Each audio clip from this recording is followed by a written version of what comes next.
मनोज जरांगे पाटील पारदर्शक माणूस नाही असा आरोप अजय महाराज बारसकर यांनी केलाय। तसेच जरांगे म्हणतात की कुठलीही गुप्त बैठक घेतली नाही, पण बारसकर यांनी जरांगेंनी किती गुप्त बैठका घेतल्या याची यादीच सांगितली आहे। जरांगेंनी 23 डिसेंबरच्या रोजी पहिली गुप्त मीटिंग कन्हैया हॉटेलमध्ये घेतली आणि त्या मीटिंगचा मी साक्षीदार आहे। त्या बंद खोलीमध्ये आपल्या चॅनलच्या माध्यमाची अशी काच होती, काचेच्या बाहेर कॅमेरे लावले होते।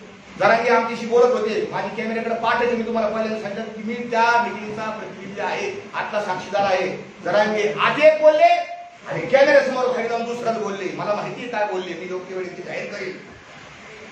दुसरी गुप्त मीटिंग आणि त्या दिवशी काय ठरलं होतं, 23 डिसेंबरचे हे होतं आणि 25 तारखेला मुंबईला जायचं होतं, सगळ्यांच्या साक्षी निघायचं होतं।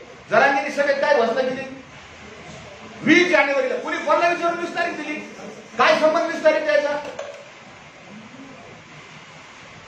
मुंबईला मोर्चा निघाला आणि हे ड्राफ्ट आम्ही घेऊन गेलो, सरकारचे लोक होते, हा ड्राफ्ट असा वाचून दाखवला।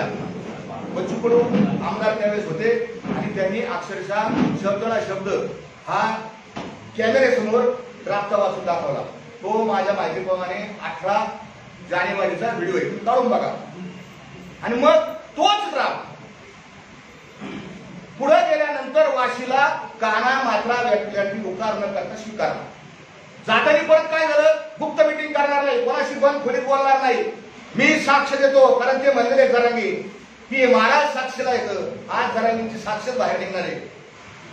रांजणगाव गणपती येथे एका बंगल्यावर पहाटे 4 ते 6 या इतक्या वाजता एका उच्च पदस्थ अधिकारी, ज्या अधिकाऱ्याने त्यांनी शिव्या दिल्या आता, त्याच्याबरोबर मीटिंग केली, 2 तास मीटिंग केली।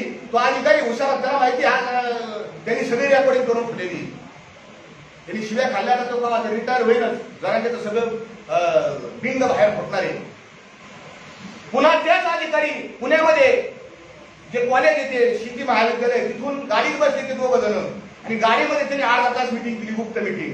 लोणावळ्याची गुप्त मीटिंग तुम्हाला सगळ्यांना माहिती आहे आणि वाशीला सुद्धा गुप्त मीटिंग केली।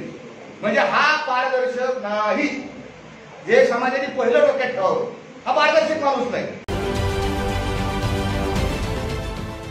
देश विदेशातील प्रत्येक घडामोडींचे लाईव्ह अपडेट मिळवण्यासाठी आता साम टीव्हीच्या सर्व सोशल मीडिया प्लॅटफॉर्मला लाईक, फॉलो आणि सबस्क्राईब करा। तसंच सर्व नोटिफिकेशनसाठी बेल आयकॉन प्रेस करायला विसरू नका।